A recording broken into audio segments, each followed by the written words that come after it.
May the wisdom of the wonderful Counselor guide you. May the strength of the mighty God defend you. May the love of the everlasting Father enfold you. Prince of Peace, be with you upon you. May all be done this day to your honor and glory. Amen. To the Lord's Prayer. Our Father, who art in heaven, hallowed be thy name. Thy kingdom come. Thy will be done on earth as it is in heaven. Give us this day our daily bread. As we forgive those that trespass against us. And lead us not into temptation. Deliver us from evil. Thine is the kingdom, power, and forever.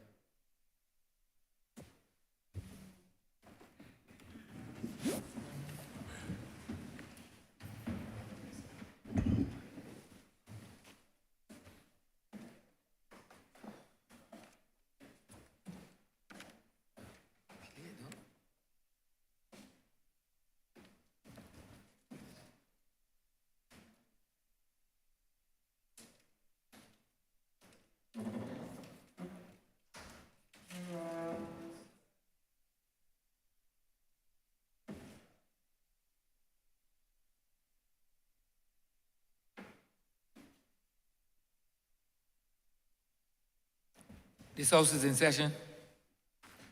Minutes of the meeting held on Tuesday, December 6, 2022 to be confirmed. Honourable Leader, Government Business. Thank you, Mr. Speaker. I beg to move that the aforesaid minutes be confirmed. The question is that the aforementioned minutes be confirmed. All those honourable members in favour, please say aye. Those against, please say no. Me think the ayes have it. The aforementioned minutes are hereby confirmed.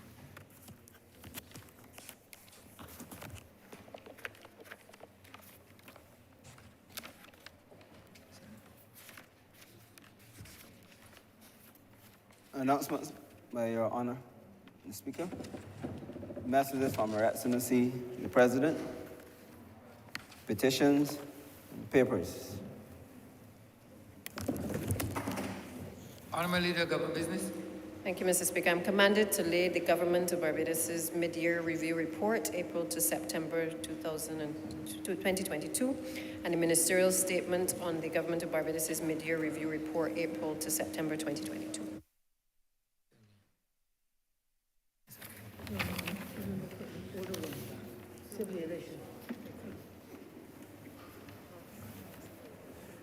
Honourable Leader, Government Business. I'm also commanded to lay the Civil Aviation General Application and Personnel Licensing Amendment Regulations 2022.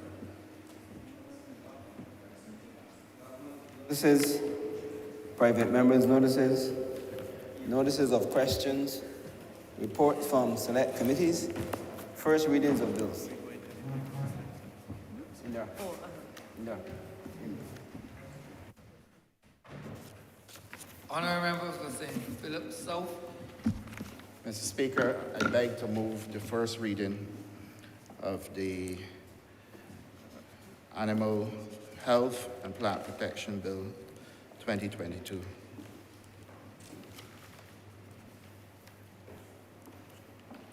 Animal Health and Veterinary Public Health Bill 2022. Question is that the aforementioned bill be read a first time. All of our members in favour, please say aye. Those against, please say no. Me think the ayes have it.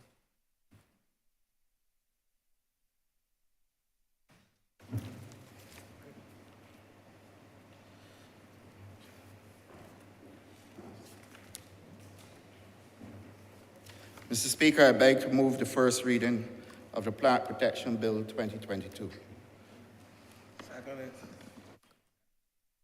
The question is that the aforementioned bill be read a first time. All those honourable members in favour, please say aye. Those against, please say no. Me think the ayes have it. The aforementioned bill is read the first time. Statements by ministers.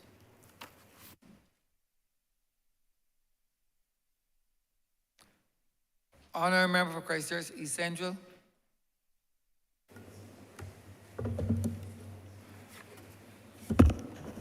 Thank you so very much, Mr. Speaker. The Public Finance Management Act 2019 requires that the Ministry of Finance, Economic Affairs and Investment prepare a mid-year review to report on progress made against the fiscal framework and the annual budget. The full report, which has been laid in Parliament, provides an update on the fiscal outturn for the first 6 months of the fiscal year 2022-2023, reviews the fiscal performance against targets set under the fiscal framework, and is available for members and the public to review. This is the 4th annual report of this kind which has been laid as we continue to improve transparency and accountability as it relates to the management of public finances. The economy is on the rebound as the deleterious effects of the COVID-19 pandemic, as well as the impact of Hurricane Elsa and ashfall related to the La Soufrière volcano, continue to wane. Strong economic performance, underscored by an improved tourism performance, provided the basis for the estimates included in the fiscal framework. Prolonged supply chain disruptions have resulted in elevated prices, dampening demand and reducing real growth. However, the inflationary impact on output has outpaced this contraction, resulting in a modest increase in nominal GDP and also increased government's revenue intake for the first 6 months of the financial year 2022-23. This performance has allowed government to pursue a stronger fiscal outturn for the 2022-23 financial year. The primary surplus of 1% reported in this year's fiscal framework has been revised upward to 2%, with government's core budget priorities remain the same for the remainder of this year, with emphasis placed on protecting the vulnerable, particularly as the cost of living pressures persist. Additional measures were announced subsequent to the budgetary proposals. These included the addition of several items to the VAT-free basket of goods and a reduction in the VAT rate for electricity. Merchants were encouraged to cut their markups and several to ease the burden of individuals were announced. This included the summer nutrition program, which provided lunches to school children during the summer vacation. Programs initiated during the height of the pandemic, including those facilitated by the Welfare Department, continue to be well funded in efforts to provide support to families that bear the brunt of increased prices.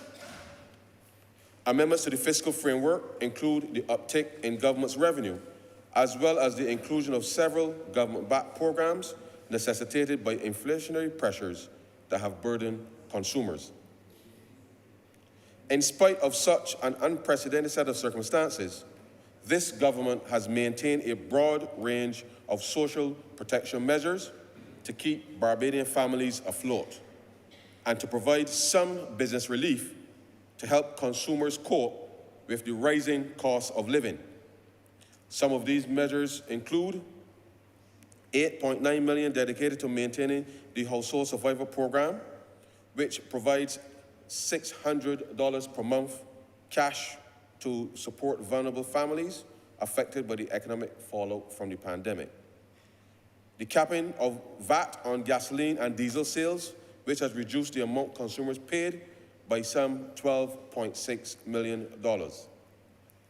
The removal of VAT on certain personal critical care items to the tune of $5.8 million.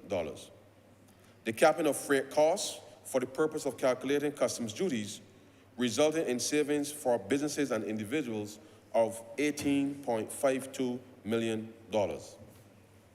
The expansion of the basket of essential foods, which are zero-rated for VAT, has reduced consumer spending by $5 million.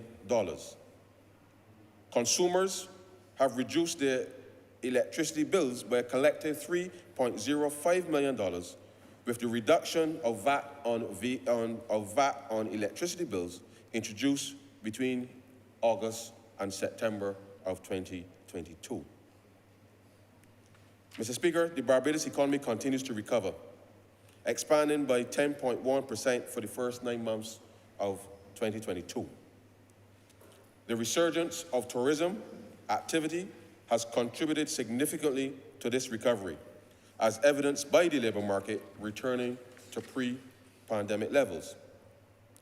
While conditions on the international market remain turbulent, prospects for the upcoming tourist winter season remain strong, and the sector is expected to contribute to growth going into 2023.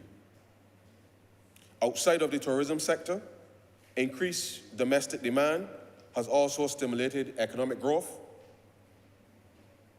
in the wholesale, retail, business, and other services sectors. Manufacturing has also benefited from heightened domestic activity and increased exports to the region. The increase in costs and quantity of imports, along with the downward revaluation of the investment portfolio due to rising interest rates, has placed additional pressure on international reserves. However, access to multilateral funding has aided in the financing of recovery efforts and has ensured that the international reserve cover remained well above the 12-week benchmark at over 29 weeks of import cover. The economic recovery is still hinged on the external economic environment and the impact of the supply and price of international commodities. Government's price relief initiatives, when coupled with the recent easing in international food and energy prices, have translated into a slowing of domestic prices. Once sustained, the reduced price pressures should aid the economic recovery. However, with a deterioration of the pound sterling, driven largely by political uncertainty in the United Kingdom during the summer, and expected supply challenges for fuel in Europe, developments in the international market remain central areas of concern.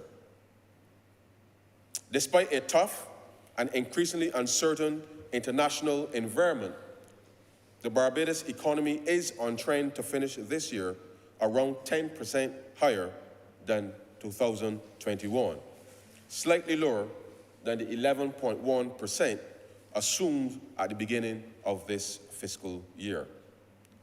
The downward revision of the real GDP forecast was in part due to rising domestic prices as the rate of inflation for 2022 moved from 6.3% to 8.9%. The continued recovery in tourism, some moderation in international prices, and the commencement of some large construction projects should result in growth of around 5% in 2023. With a stable outlook and macroeconomic stability achieved, the Barbados economy is poised to deliver strong growth over the medium term as a suite of growth-enhancing initiatives are pursued, aided by access to the new Resilience and Sustainability Trust facility.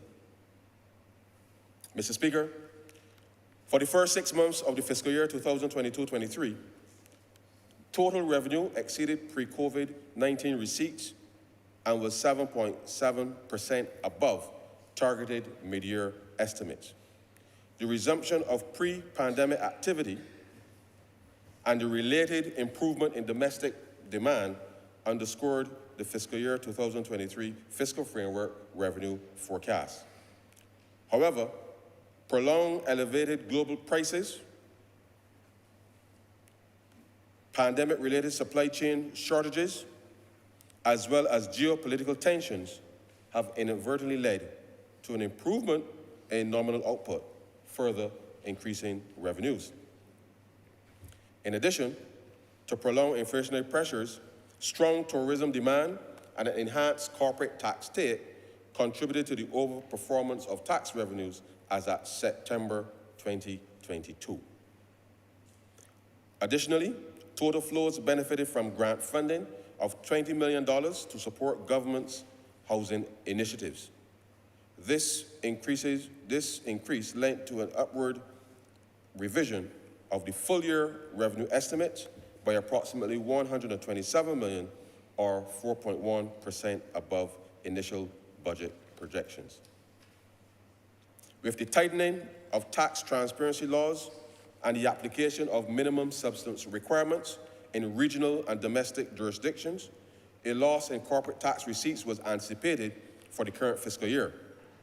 However, the fall in receipts was offset by initial tax payments by several companies.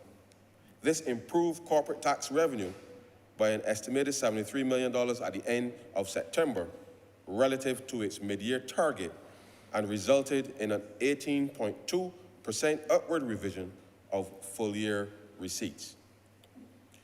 Receipts from the pandemic contribution levy totaled $31.4 million, with earnings from individuals of $5.8 million and earnings from companies of some $25.6 million.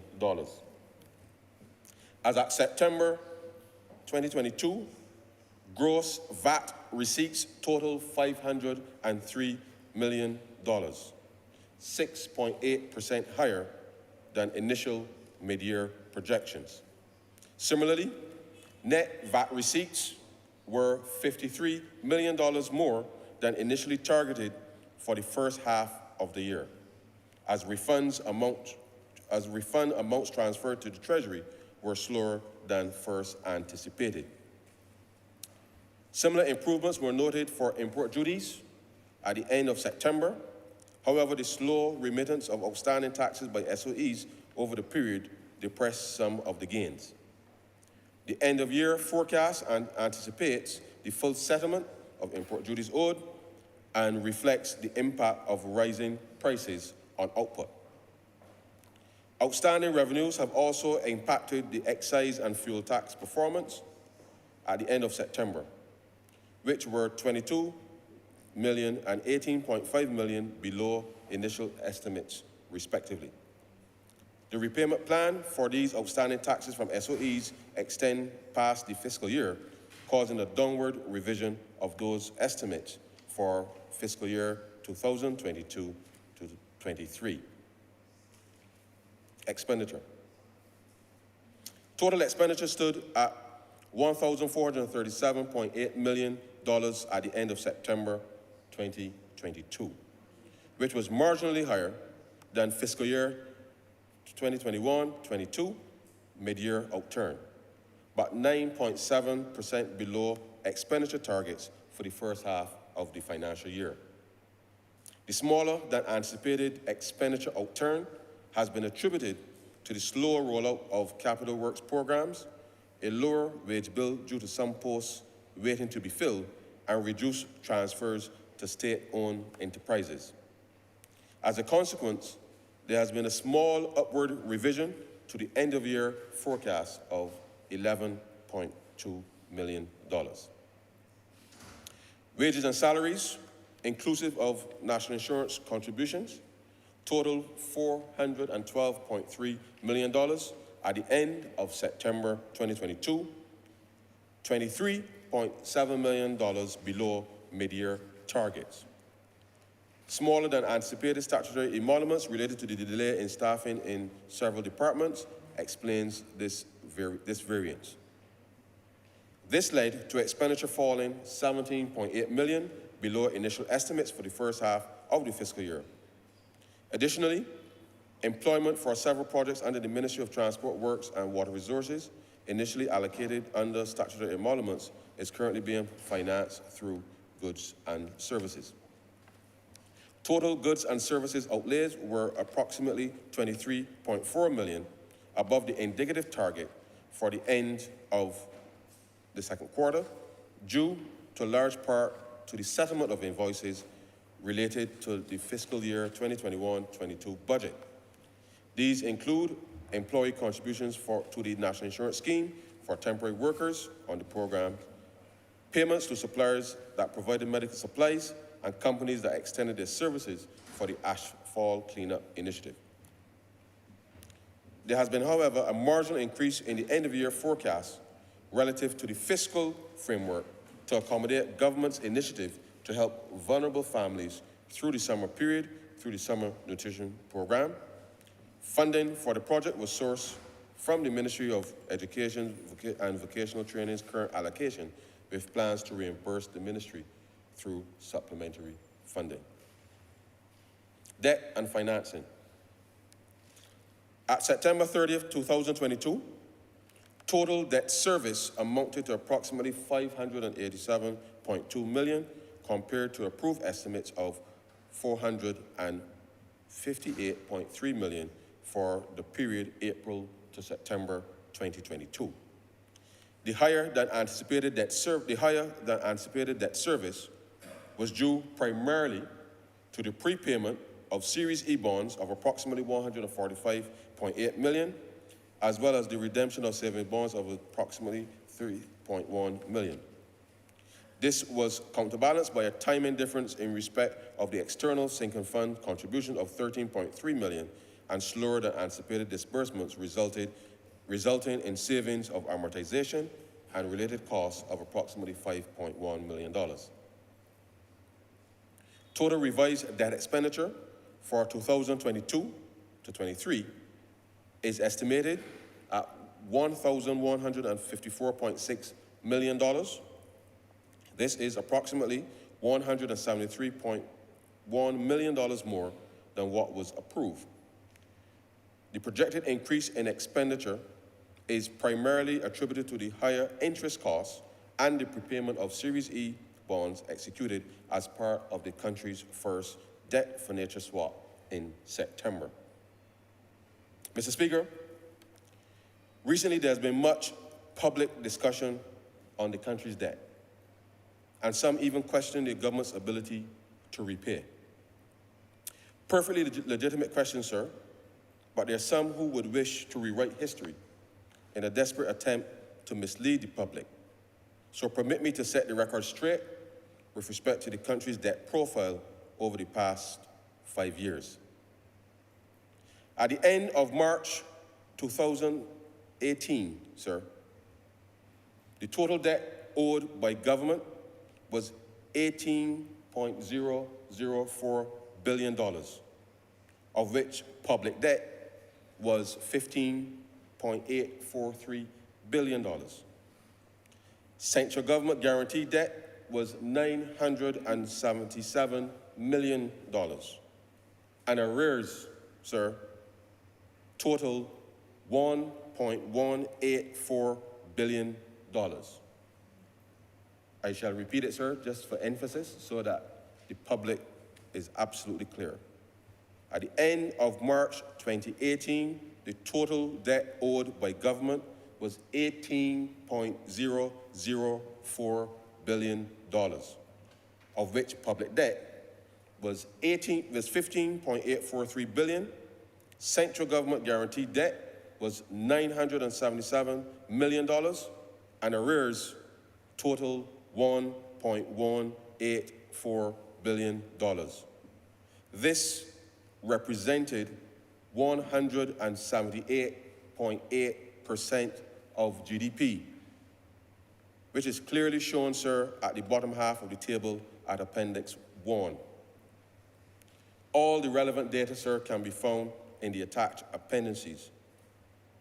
At the end of March 2020, sir, just before the public health measures were introduced to address the COVID-19 pandemic, total debt, sir, total debt was $13.226 billion, or 128.6% of GDP, reflecting, sir, the successful completion of the domestic and external debt restructuring, along with the accelerated payment of arrears, sir. And for the avoidance of doubt, sir, arrears mean that the government did not pay people that had provided goods and services to it. This meant that the government was able to repay, sir, $1.031 billion for outstanding goods and services owed to many domestic firms and individuals, as well as various tax refunds, all left unpaid by the last administration. During the pandemic, the government increased borrowing, sir, to finance the gap created by the economic fallout and to support the social protection measures to protect the most vulnerable in the society. And at the end of March of 2022, sir, for the 7th extended fund facility review, total debt was $14.247 billion, or 140% of GDP. At the end of September 2022, sir, the total debt stock stood at approximately $13.808 billion, or 126.6% of GDP, clearly showing, sir, that the debt is once again on a downward trajectory as the economy continues to grow. It should be obvious, sir, even to a Class 1 pupil, that 13.8 billion, sir, today is 4.2 billion less than the 18 billion, sir, in March of 2018. Nevertheless, there are some amongst us that will have you and the public believe otherwise. Notwithstanding the increase in global interest rates, the stock of debt today has been issued, sir, at significantly lower interest rates than under the previous administration. And therefore, the debt service costs going forward will by far be more affordable than when this government took office. Let me therefore ask Barbadians, sir, to ignore those who will try to dissuade you from investing in the rebuilding and the redevelopment of our country. The government has reopened the domestic capital markets with the issuance of the Barbados Optional Savings Scheme Plus in order to allow ordinary Barbadians to once again earn a decent rate of return, sir, of 4.5%. Rather than leave your money in the banking system for it only to be the subject of fees being deducted with virtually zero interest, you can trust the fiscal management of this government to be able to repay both principal and interest as they fall due, as evidenced by the recent upgrade in our credit rating by Fitch Rating Agency. Transfers to individuals, sir, for the first half of the financial year total $223.8 million, $4.7 million above estimates that underpin the fiscal framework. Accelerated spending on welfare grants, inclusive of subventions to the Household Mitigation Program for the first half of the year, has been partially offset by reductions in grants to fisheries, the Tenantry Relocation and Redevelopment Program, and other small grant recipients. At the end of September, this category was $3.5 million above target. Transfers to public institutions were $10.1 million below initial targets for the end of September 2022. A number of enterprises were advanced funding in March of 2022, reducing the demand for financing in the first half of the year. However, given that many of these entities have expressed difficulties in meeting cash obligations, particularly as the cost of goods and services have increased, the end-of-year forecast has now been revised downward. The Capital Works Program for fiscal year 2022-23 has had a slow rollout due to limited financing available in the first half of the fiscal year, as government has had to respond to ease the cost of living pressures caused by the fallout from the war in Ukraine. Further mounting procurement costs consistent with global inflationary pressures have led to delays for a number of projects. Capital outlays total $55.6 million for the year compared to the $229.4 million target. Government will continue to focus on the implementation of our capital works program for the remainder of the fiscal year as other measures to improve business facilitation and with the full cooperation of our citizens, residents, as those we welcome to our shores. We will continue to drive the inclusive recovery in this post-pandemic period. Though much has changed, I wish to say to the people of Barbados through you, sir, that our nation remains in capable hands. When presented with any new challenge, be assured that the question which is always at the forefront for this government is how do we continue doing what is best for the people of our country.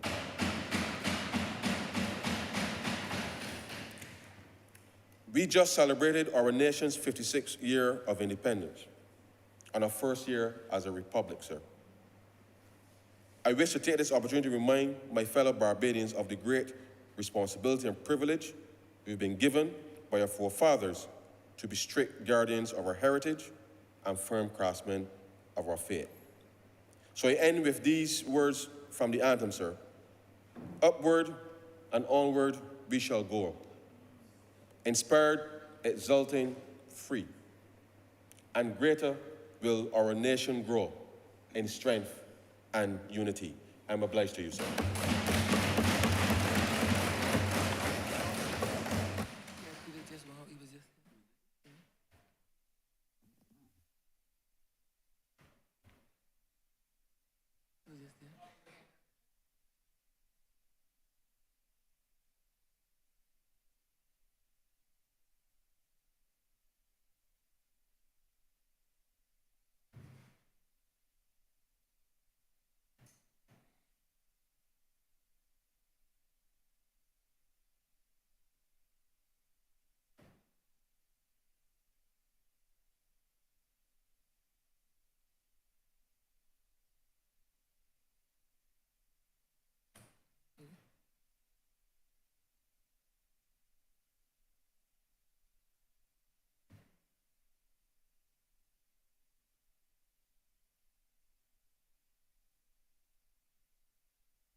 Congratulatory and/or obituary speeches, personal explanations, motions for leave of absence, oral replies to questions, notice of motions for the adjournment of the House on matters of urgent public importance, orders of the day. Honourable Leader, Government Business. Mr. Speaker, I beg to move the suspension of Standing Orders 6, 16, 18, 20, 42, subsection 5, 43, and 44 for the remainder of the day's sitting. The questions that the aforementioned standing orders be suspended for the remainder of the day's sitting. All those honourable members in favour, please say aye. Those against, please say no. We think the ayes have it. The aforementioned standing orders are hereby suspended for the remainder of the day's sitting. Government business, sir. Government business is the order of the day.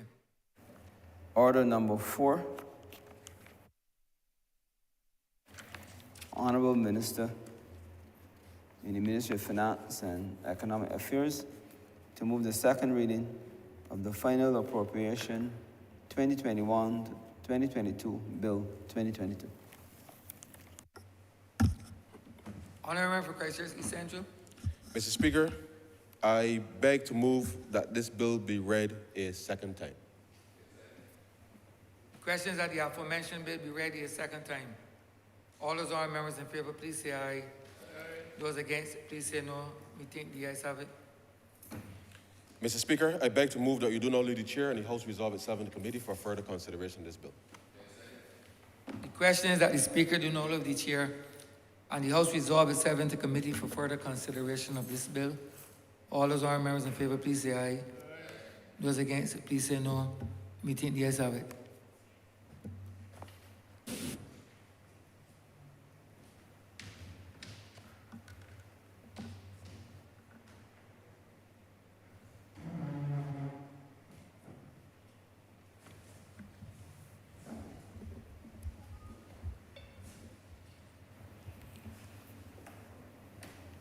This Honourable House is now in committee. Clause 1. Chair, I beg to move that Clause 1 stand part. The question is that Clause 1 stand part. All honourable members in favour, please say aye. Honourable members against, please say nay. Methinks the ayes have it. Clause 2. Chair, I beg to move that Clause 2 stand part. The question is that Clause 2 stand part. All honourable members in favour, please say aye. Honourable members against, please say nay. Methinks the ayes have it. Clause 3. Chair, I beg to move that Clause 3 stand part. The question is that Clause 3 stand part. All honourable members in favour, please say aye. Honourable members against, say nay. Methinks the ayes have it. Clause 4. Chair, I beg to move that Clause 4 stand part. The question is that Clause 4 stand part. All honourable members in favour, you say aye. Honourable members against, you say nay. Methinks the ayes have it. In schedule. Chair, I beg to move that the schedule be the schedule to the bill. The question is that the schedule be the schedule to the bill. All honourable members in favour, please say aye. Honourable members against, say nay. Methinks the ayes have it. Report. Chair, I beg to move that you do now report to His Honour the Speaker the passing of one bill in committee. The question is that I do now report to His Honour the Speaker the passing of one bill in committee. All honourable members in favour, please say aye. All members against, say nay. Methinks the ayes have it.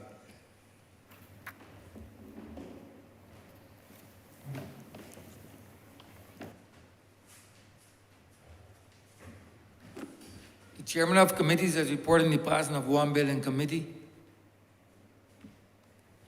Honourable Member for Christchurch East Central. Mr. Speaker, I beg to move that this bill be read a third time. The question is that the aforementioned bill be read a third time. All those honourable members in favour, please say aye. Those against, please say no. We think the ayes have it. Honourable Member for Christchurch East Central. Mr. Speaker, I beg to move that this bill be now passed and cited as the final appropriation 2021-22 Act 2022. The question is that the aforementioned bill be passed and so cited. All those honourable members in favour, please say aye. Those against, please say no. We think the ayes have it.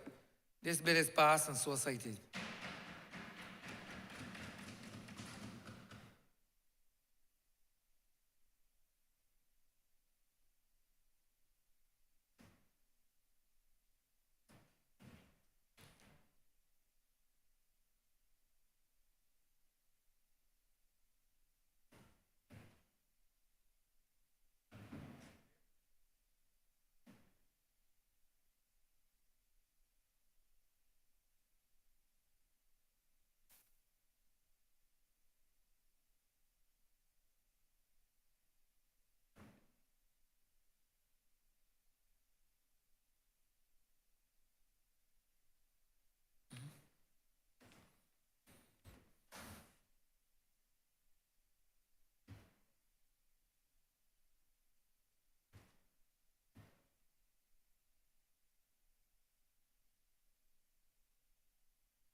Order number 6, sir. In the name of the Honourable Minister of Agriculture, Food and Nutritional Security, to move the second reading of the Animal Health and Veterinary Public Health Bill 20. Honourable Member St. Philip South. Mr. Speaker, I beg to move the second reading of the Animal Health and Veterinary Public Health Bill 2022.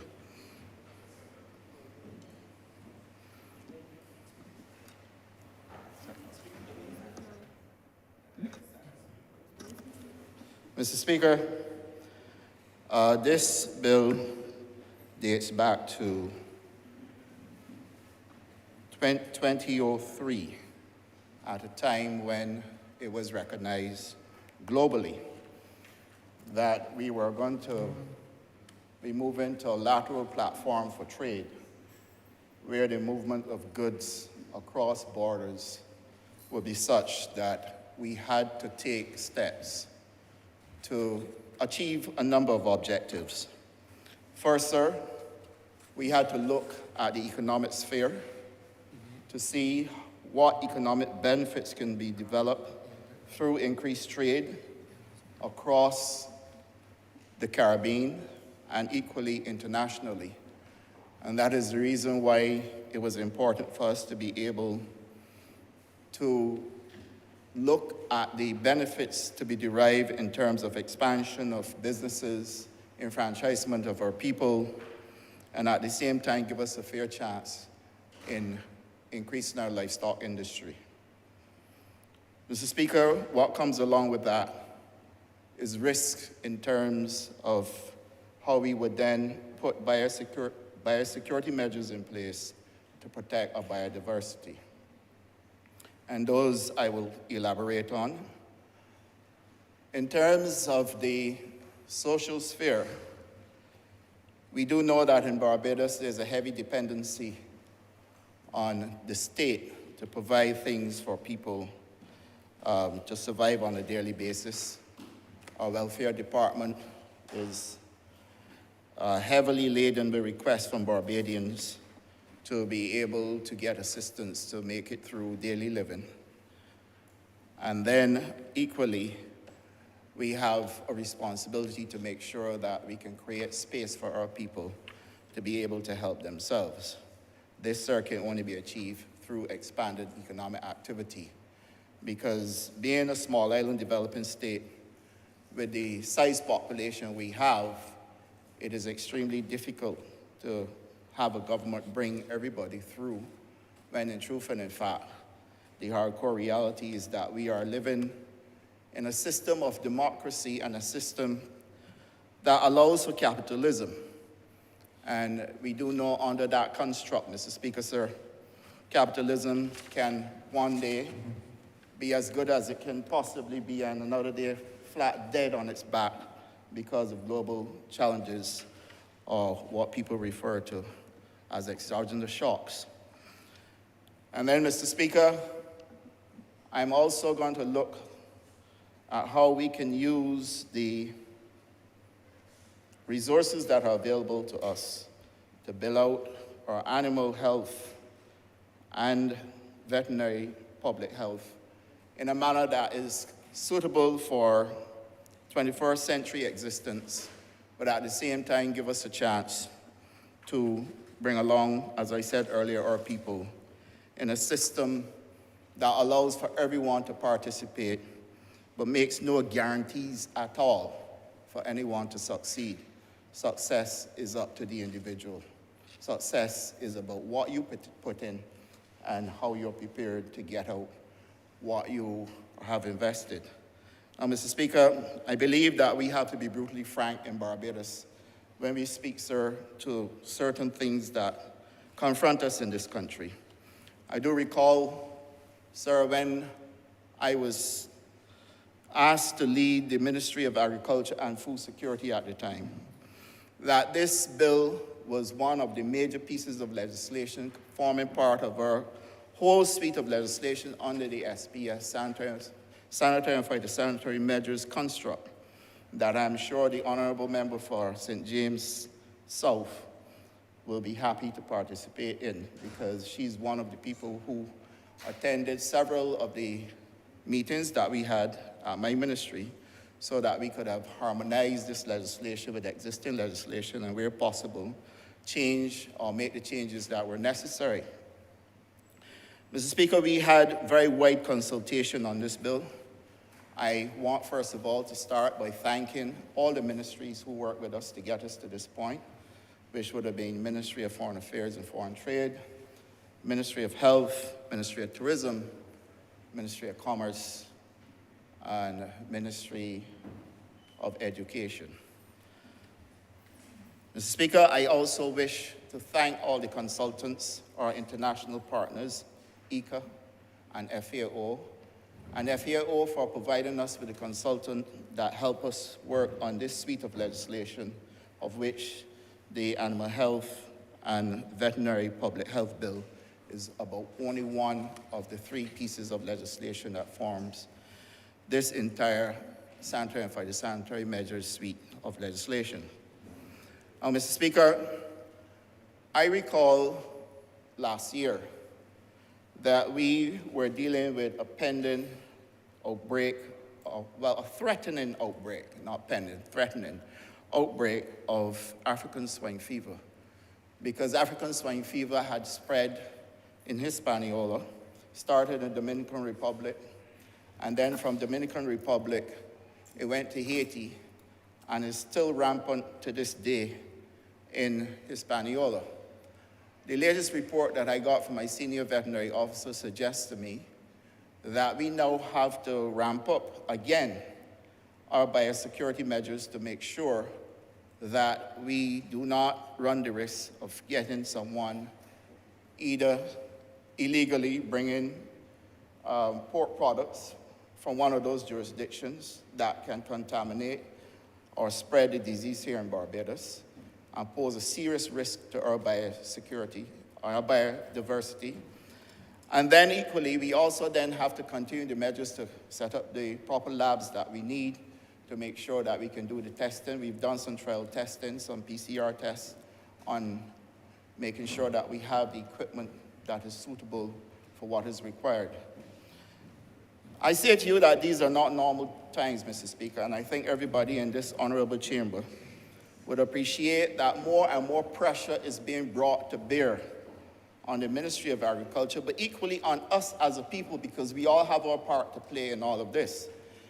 And whilst it is true that Bajans like a pigtail soup or some pudding sauce on Saturday, it would also be painful to say to them that you can't get a pigtail soup nor pudding sauce on Saturday because we were all either not doing what we were supposed to do, or somebody was so reckless that that person chose to take the risk and import some pork products into Barbados that was, in fact, disease infected. And Mr. Speaker, when I reviewed the information that was presented to me, I am being told that the African swine fever has now spread to the extent where it is out of control and they can't keep track of the numbers. This, sir, does not bring me, and ought not to bring anyone, any comfort at all. Now, Mr. Speaker, if we are going to trade in animal products and we are going to provide greater opportunities for our people to be able to be enfranchised, we are going to be severely exposed to risk, because we have to make sure that just as well as we want to export, people will want to export to Barbados. And I think that we are a big taker when it comes to trade. And therefore, Mr. Speaker, it is imperative that we get this right.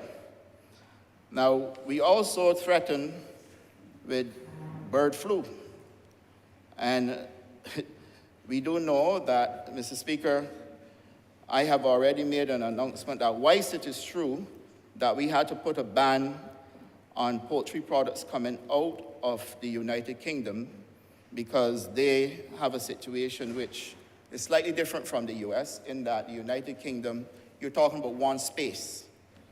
And therefore, what impacts one farm in the United Kingdom can easily spread to other farms.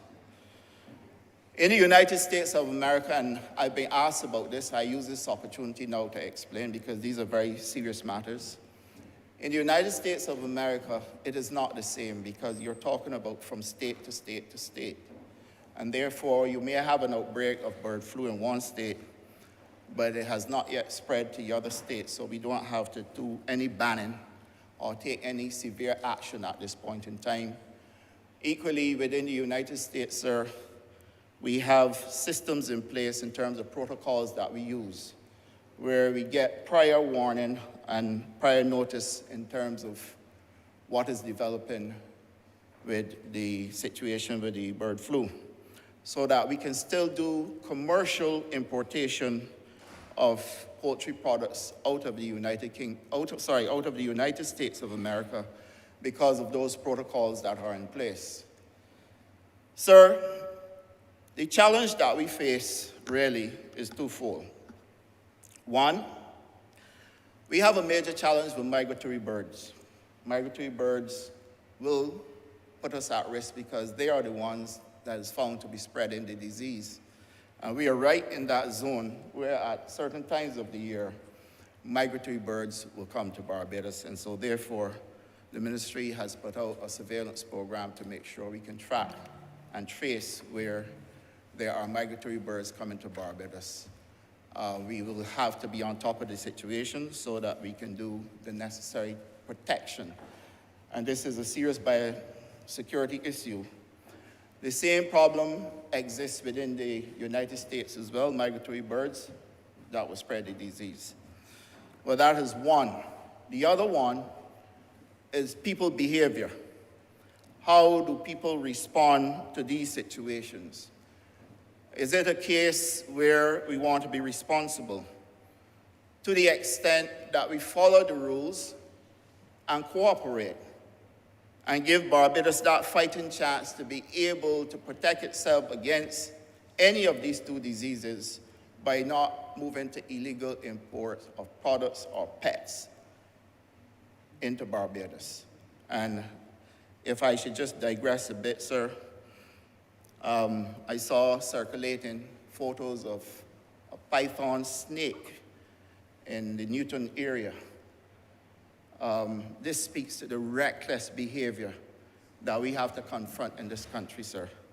And innocent people can very well find themselves in danger because persons who are prepared to beat the system will go to any length to make sure they can bring in pets into Barbados without proper declaration, without proper certificates to import. And when this happens and they can no longer control those pets, they are released into our domestic space. And I personally feel, sir, that there must be a mechanism through which these practices must be controlled, and that's the reason why we are moving with legislation, sir, to first of all protect the animals. Because once you have legislation that will protect the animals, you then have a chance dealing with people's behavior. We held a seminar, we had a meeting where we discussed measures that can be looked at in order for us to be able to strengthen what is in place in terms of our animal health and animal welfare legislation. And this piece of legislation, Mr. Speaker, sir, will take us a long way and bring about some of the changes that were recommended for the protection and welfare of animals in Barbados. But, sir, there are a number of gaps that existed in previous legislations that we had to address. And, Mr. Speaker, we are hoping that by the end of this, we should be able to address those gaps and be able to give Barbadians a chance to work with us in terms of what we do for animal welfare and animal health. Now, Mr. Speaker, I mentioned earlier economic sphere. And I think that this really should be a very easy conversation for everybody in this country. Because what is it that we are up against? We are up against limited resources. The government simply cannot provide everything for everybody in terms of financial resources.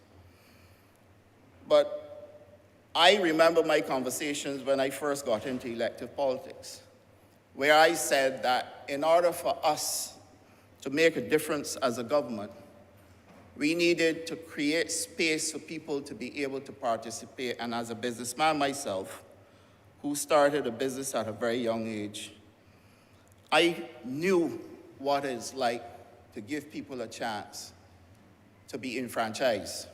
Now, I've heard all sorts of conversation about economic enfranchisement. I've heard all types of conversation about how people don't want to take risks. I've heard all about the risk-averse nature of people, all of which, sir, is true. But, sir, my hardcore observation is that if a man gets to understand and get to feel what it is to be able to achieve, earn, sir, and feel empowered, then you have a different conversation. And that is the reason why it is always etched in my memory the conversation that Sir Hilary Beckles had in Barbados well over 15 years ago, I think it is, where he spoke about how we can give people a piece of the ownership pie in Barbados by giving them a leg up. And that simply meant that at some point in time, we needed to make sure that we can provide opportunities where the government's role is to facilitate. And therefore, this legislation, sir, in my view, is one of the areas where we can facilitate economic activity, thus allowing for people to be able to participate and be enfranchised. Now, I will first admit, sir, that we have gaps where our standards are concerned. And we need to address those gaps in terms of ISO certification, sir, which is critical to the improvement of exporting, HACCP certification, Global Gap certification. We now need to move critically to get to those areas where we can have people certified so that we are able, sir, to allow for more people to be involved in business. Now, I recognize, Mr. Speaker, that you have people, for example, who may be able to rear animals. So a man may have a pig farm with 100 animals, but does not have the ability to market. And therefore, he then depends, one, on the government to be able to assist with the marketing, or two, he may depend on one of the institutions, the Barbados Agricultural Society, or even the processors in Barbados, to be able to provide that assistance. I found in recent times, sir, that the Barbados Agricultural Society has not been doing enough to bring and rebuild its membership, because obviously if people are not getting bang for their buck, they're gonna walk away and try things on their own. We now need to rebuild those systems where people are willing to become members so that they can get involved. Sir, it is imperative that these institutions also must be given the assistance in order to unlock markets outside of Barbados. And therefore, in order for us to reach that one, we have to have this legislation that allows for us to meet the standards that are required of us. And this legislation was tested through, as I said, our international agencies, the FAO, particularly giving us the assistance we needed, but also at the CARICOM level. When we attempted this in 2003, a full conversation took place with all stakeholders, including the CPC. And we recognized that we weren't quite there. And unfortunately, since 2003, nothing came about. We went to 2006, and the government of the day agreed that we were going to go with these sanitary and phytosanitary measures.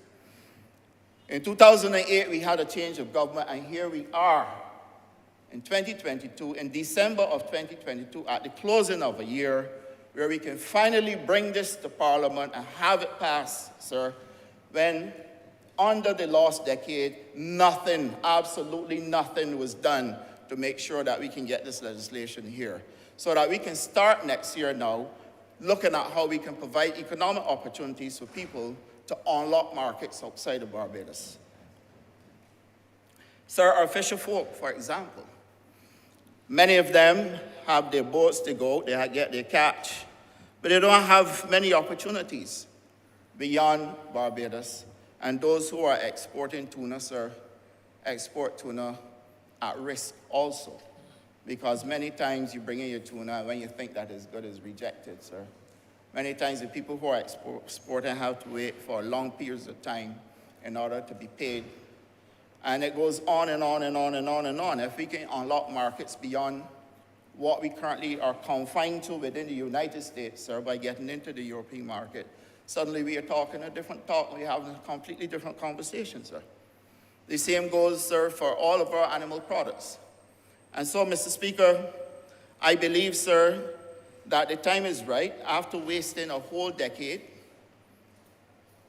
dropping this somewhere along the line and not doing anything about it, that we can come now at the closing of this year to be able to deal, sir, with this critical piece of legislation. And, sir, I am going to go through the areas of the legislation so that we understand also the resources that will be required to deliver this. And therefore, at Part 2 of the legislation, which is under administration at Clause 3, the bill establishes a veterinary authority as a competent authority for the regulation of terrestrial and aquatic animal health in Barbados. So we will have now a competent authority to be able to address all the issues all veterinary issues and regulations, sir.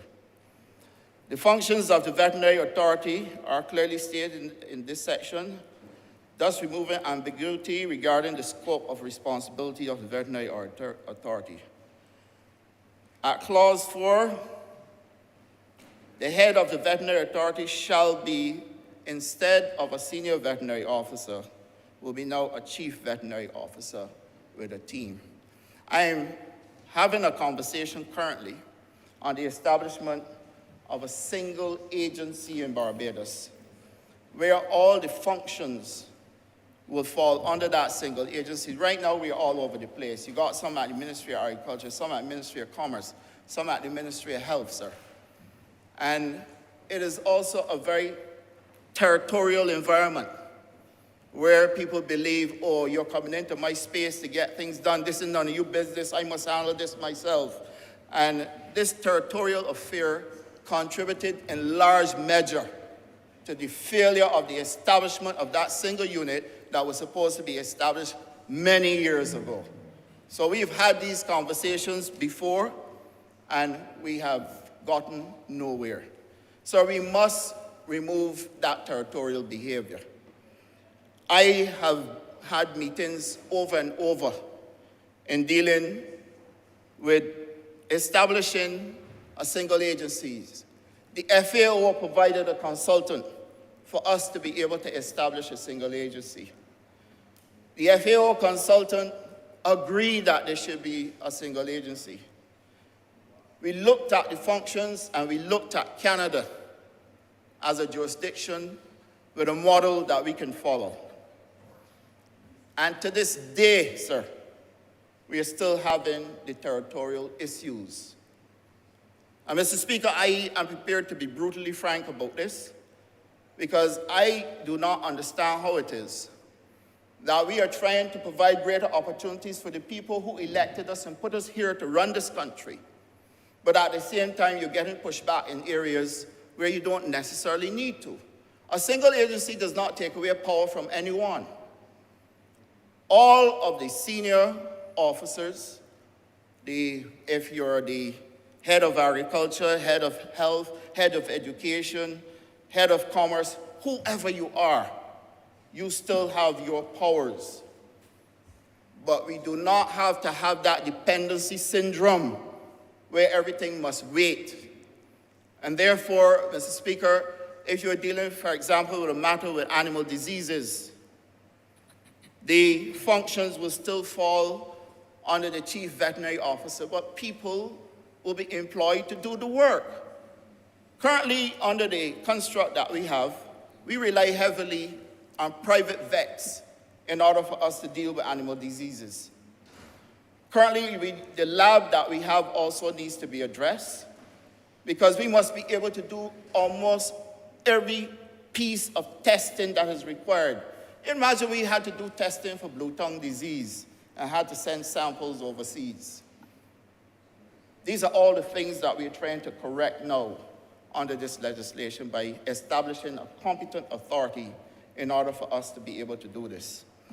Now, if we can do this, sir, and get this going, we are then able to provide employment for people who will be part of this laboratory construct that allows for us to carry out the testing that we need.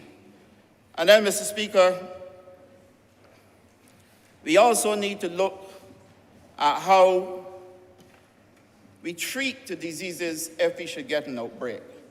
This therefore means that we need to put greater resources in place. Now, the establishment of the veterinary authority as a competent authority puts Barbados ahead of many of the other CARICOM member states, but at the same time, it allows for us to get in line with places like Suriname, who we are going to have to rely on in order to be able to exchange, share information, and use at times their lab. Mr. Speaker, we are also making sure that our biodiversity is protected through increased surveillance activity so that at our airport and our seaport, sir, we have to put biosecurity measures in place to prevent from people entering Barbados either from a farm that they should not have been on and did not make that declaration, sir, or either from bringing in products, as I said earlier.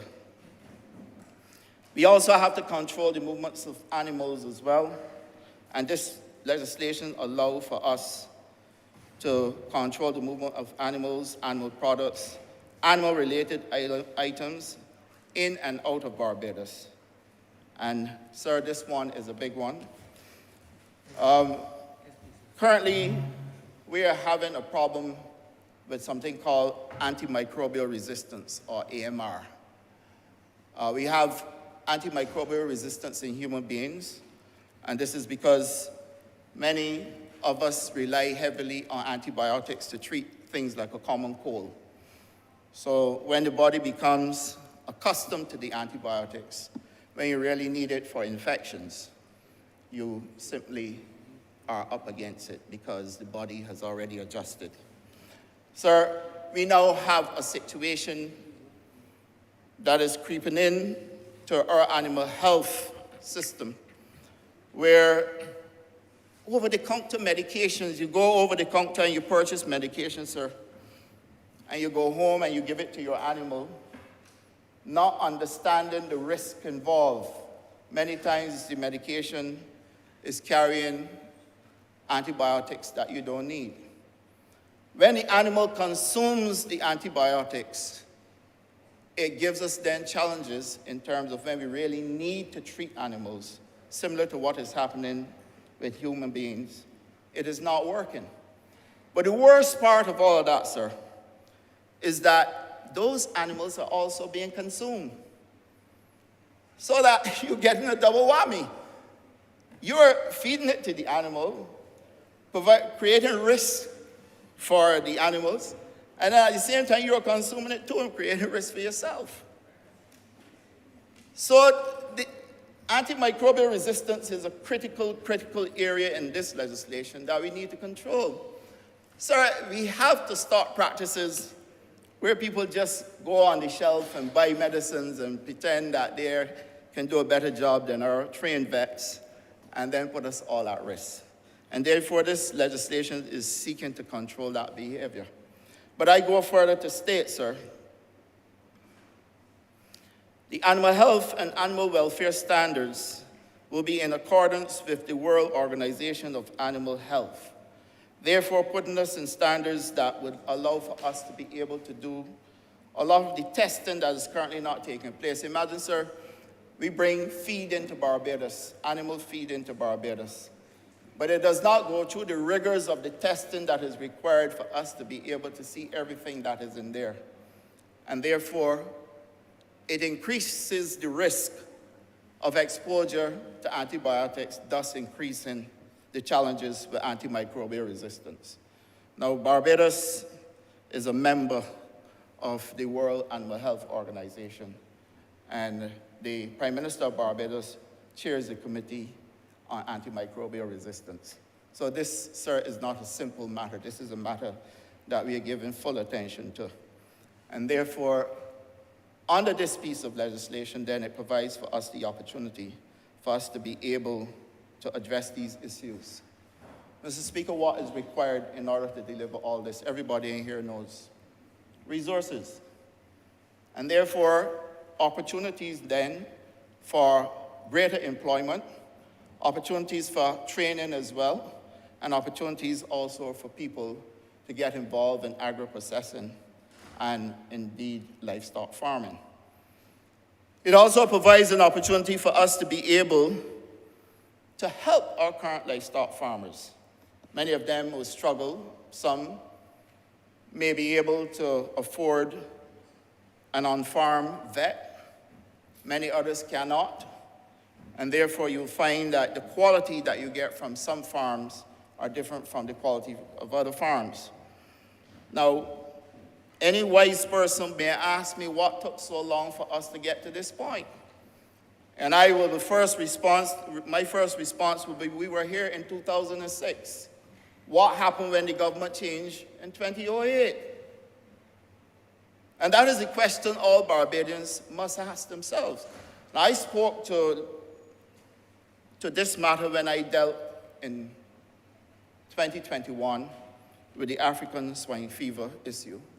And I said then that we have missed a lot of opportunities to expand the economy. When I spoke on civil aviation, I also spoke of the opportunities we miss, the economic opportunities we miss, sir, by not taking advantage of these things. And people feel, sir, and this is where I have not only my discomfort, but where I separate myself from the regular political conversation. Because you do not expand an economy, sir, by seeking to do everything under government cover, sir. You have to create space and allow for people to participate, and you have to be innovative, sir. And I am absolutely sure that if we look to these areas where opportunities for trade actually exist, opportunities for training, opportunities for economic activity by allowing people either to expand what they have or get new entrants in to participate, sir, is where we needed to go. We failed, sir. And I'm happy today to note that on this day of December 16, 2022, sir, we are doing this animal health and veterinary public health bill, sir, because I recognize the importance of the economic activities that can come out of this, but equally the potential for growing our people and giving them a chance to tap in to the global platform that is available for Barbadians to expand their businesses and participate in the economic enfranchisement of this country. Mr. Speaker, we talk about sharing the economic pie, but how does one share the economic pie? You don't share the economic pie, sir, by criticizing everything that is being done. You don't share the economic pie by targeting certain people who have wealth. and suggesting that they should not have had that wealth when they worked for it, sir. You do not share the economic pie, sir, by putting obstacles in the way to prevent people from participating, sir. You share the economic pie by allowing for people to participate, sir, and give them the support, even if it is state support or private sector support. That is how you share the economic pie.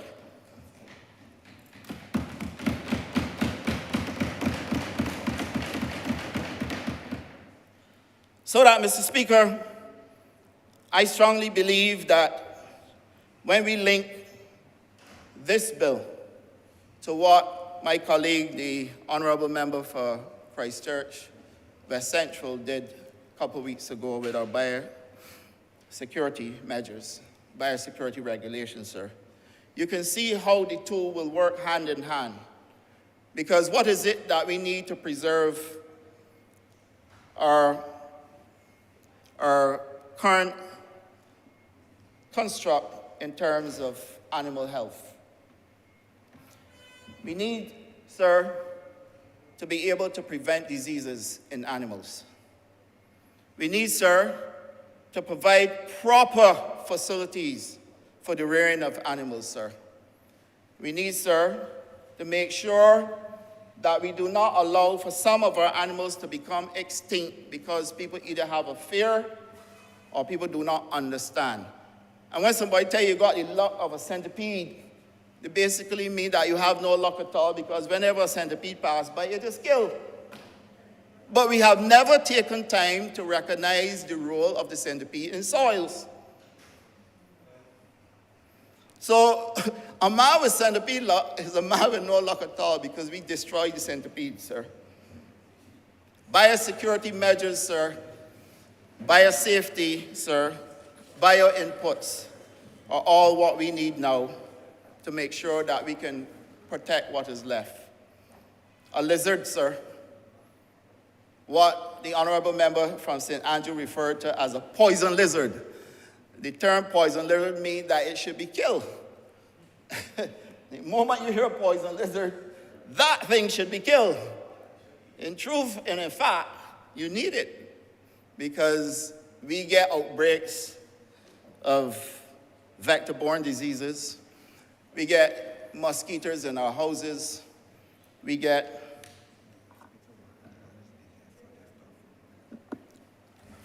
Honourable Member for St. Philip South, I just want to pause, want to interrupt you just for a couple of minutes so as to enable me to acknowledge the presence of a delegation from Nigeria headed by Anthony Elumilu,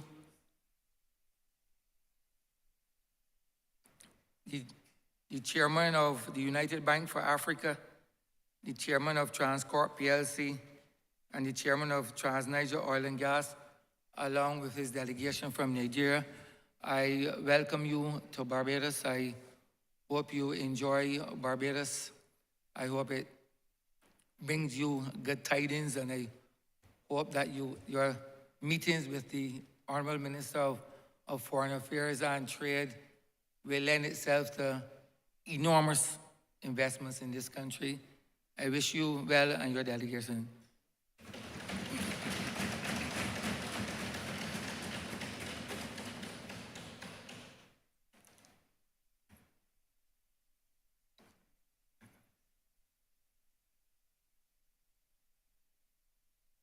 Honourable Member, continue. I also wish to use the opportunity to welcome our guests. Happy to have you. And I know of the great work you all are doing as well as it relates to animal health.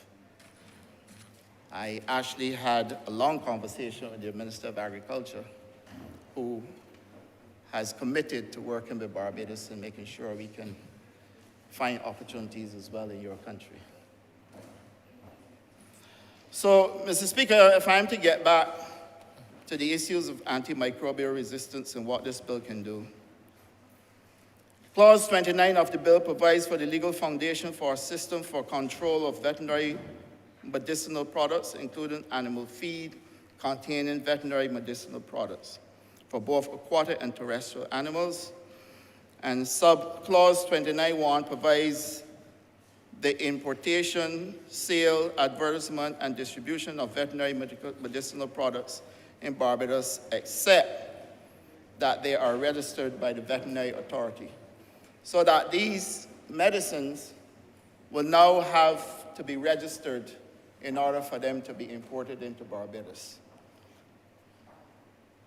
And so, Mr. Speaker, I think this will serve in great measure, not only to bring about standards, but to help us to protect our farmers and indeed protect our people from antimicrobial resistance. Mr. Speaker, Part 5 of the bill, which is the health provisions relating to animal product, this is also a new section, and subclause 33.1 prohibits the importation, production, manufacture, sale, and distribution of feed in Barbados, except it is registered by the veterinary authority. Subclause 2 creates an exception, providing 3 circumstances under which unregistered feed may be imported into Barbados, and that is where there is an animal disease emergency, where registered animal feed is insufficient to meet local needs, or for the purpose of testing, trial, and research. And clause 34.1 provides for identification and traceability of prescribed species of animals in collaboration with the ministry responsible for food safety. Now, Mr. Speaker, traceability, and I would have spoken to traceability on so many occasions. It is one thing, sir, to be speaking, but it is another to actually deliver. And yes, it has been long in coming, and I usually take a humble pause. I don't know if you've heard this term before. I take a humble pause, sir, to reflect, certainly on my career, on my time as Minister of Agriculture, and what I've been able to contribute to this country, sir. Mr. Speaker, we started off at a pace. It was almost like trying to keep up with Usain Bolt. The pace, sir, was so rapid that we accomplished almost every single target we set in 2018. Mr. Speaker, the pace was so rapid that we were able to achieve a birth program at a set time.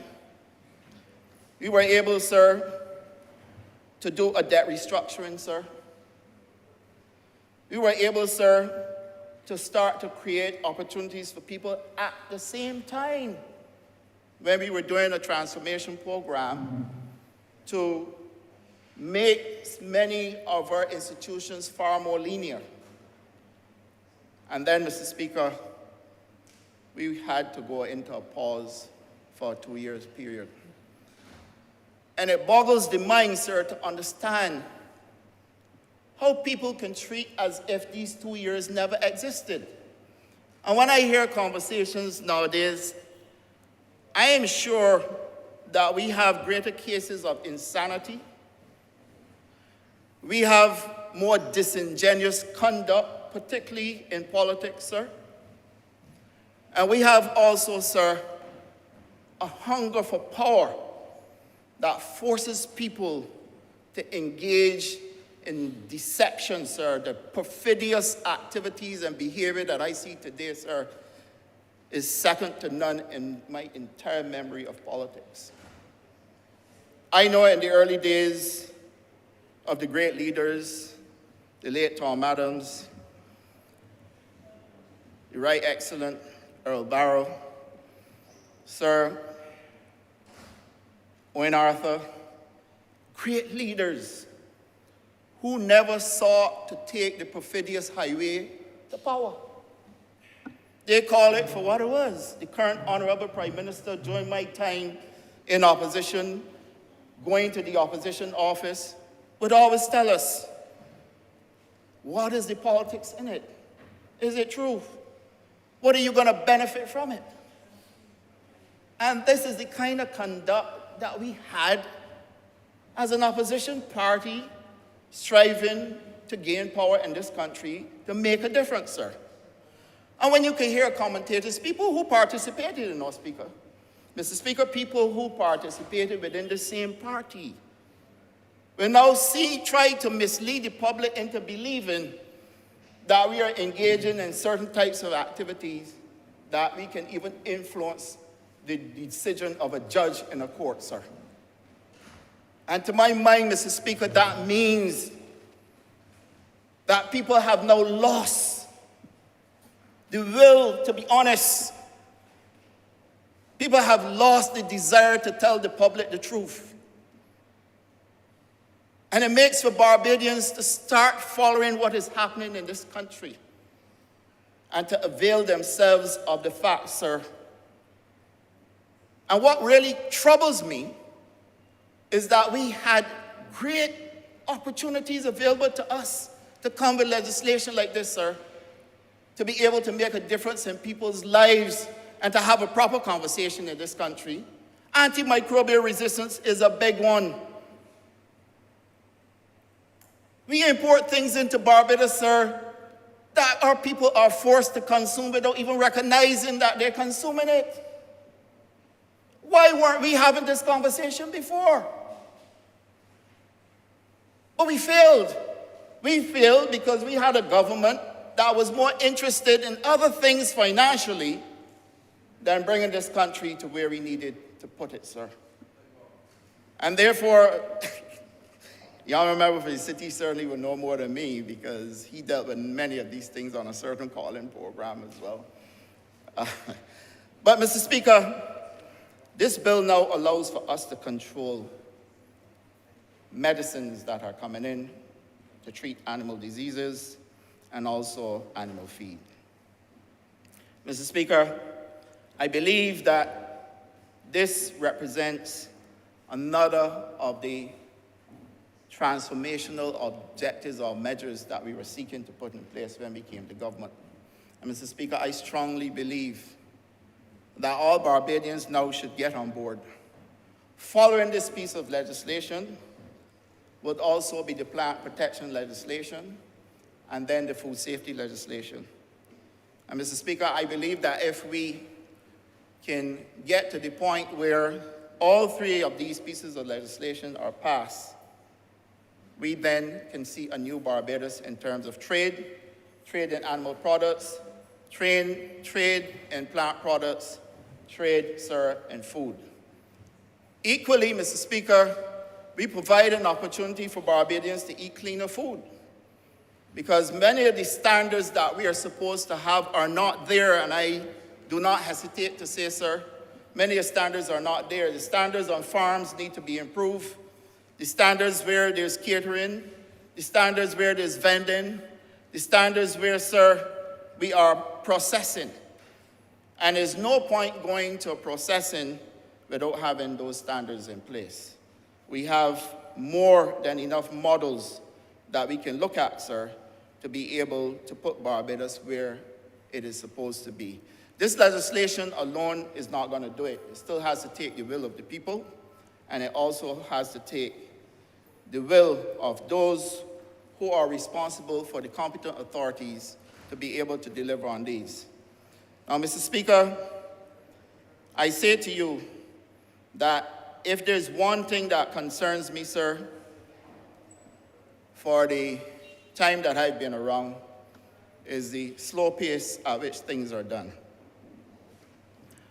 I've had to deal on many occasions, sir, with matters that could have been executed within a shorter period of time. And I recognize people are under pressure. Sometimes you don't have the resources that you need.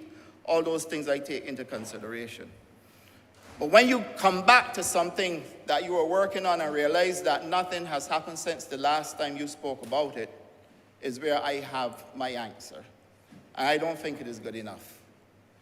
Equally, sir, let me thank my team at the Ministry of Agriculture, Food and Nutrition Security for the sterling work they put in order to get us to this point, and the honorable member from St. Lucie would understand the times when we were dealing with this because he was part then of the conversation we were having. I sincerely hope he will contribute in this debate because this is something, honorable member from St. Lucie, you will recall our Monday mornings were packed with discussions on this bill. Mr. Speaker, I want to thank them because if I'm going to be tough in getting things done, I equally have to be complimentary when they're done. And the entire team at Vet Services, Government Lab, the ministry itself, all the SOEs, I want to thank my entire team for the work that they have put in to get us to this point. Mr. Speaker, in closing, I also want to thank all those who participated in the various meetings we've had, the Barbados Chamber of Commerce, members of the private sector, the international stakeholders as well. We had to share this legislation. We had to wait out a period of, I think it was 60 days, speak subject to correction on that, but a long period, in order for us to get back comments before we can proceed.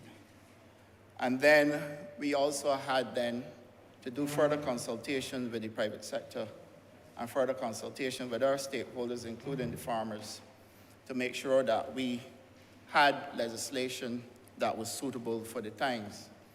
And then at the CARICOM level as well, we had to make sure that this legislation was in sync with the model that was created at the CARICOM level, because currently, if we want to move animals between CARICOM member states, there are still a lot of restrictions. I have said, sir, that it takes now for each member state to sit down and work out where the challenges are and see if we can bring a more seamless approach to the movement of agricultural produce generally, but in this instance, animal products across the region, because there are still a number of challenges there.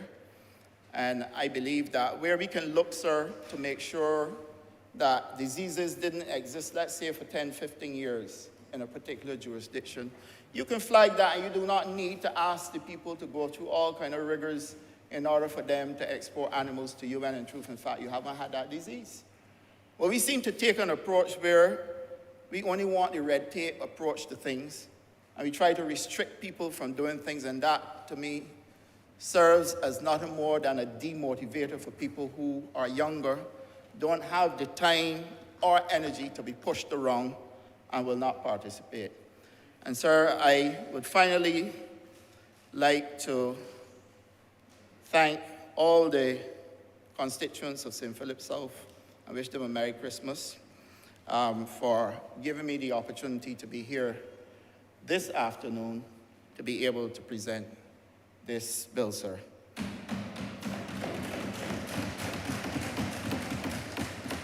And Mr. Speaker, I'm obliged to you.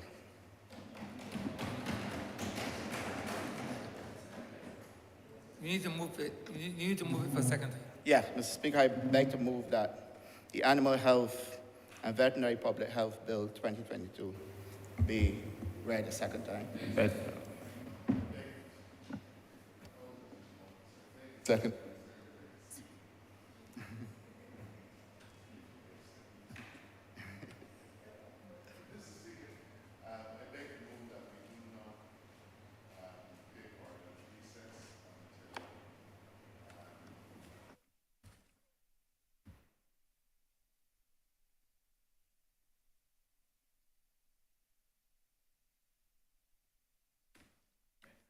The question is that this honorable chamber be suspended until 1:45 p.m. All those honorable members in favor, please say aye. Those against, please say no. Meeting the ayes have it. This honorable chamber stands suspended until 1:45 p.m.